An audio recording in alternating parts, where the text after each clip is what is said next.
All right, looking at this question, we've got x minus y equals 3. We need to make that so it's solved for y. Okay, so here's my y, and we got to get that by itself. So the first thing we're going to do is take away the x, and really that's a 1x.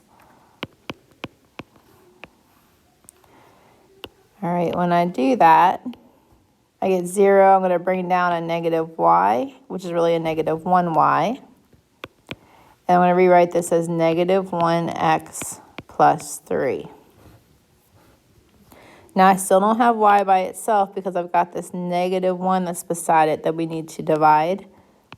And when we divide it by every single part, or every single term. So 1 divided by 1 cancels out to just y. Or negative 1 divided by negative 1 just gives you 1y, which is what we're looking for. Negative 1 divided by negative 1 will just give you this x here. And 3 divided by negative 1 is going to give you negative 3. Now I want to go ahead and graph this first before we work on the second one. So I'm going to find negative 3 because this is where I'm starting. That's my y-intercept. And then I have a slope of 1. So my change in y over my change in x is 1 over 1. So we go up 1, right 1.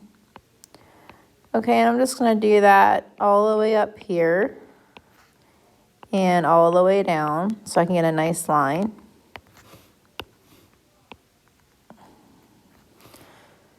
All right, for my next step, I'm going to do my 2x plus y equals 0.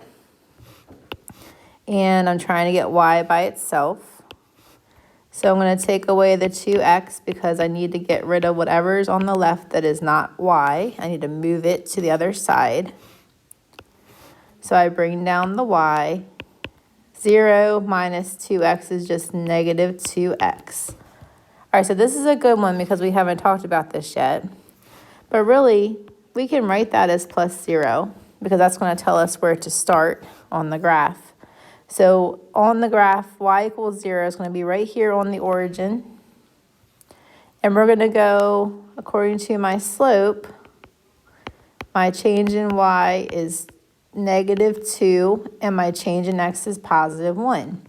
So we're going to go down 2, right 1. So down 2, right 1.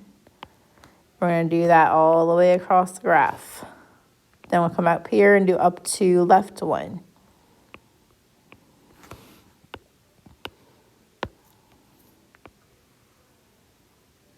Okay.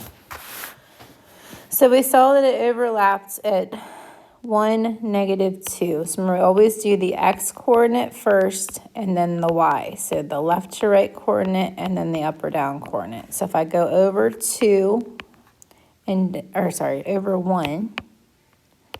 So I went over 1 and down to negative 2. That's where those 2 points are overlapping. And this is your solution to this system.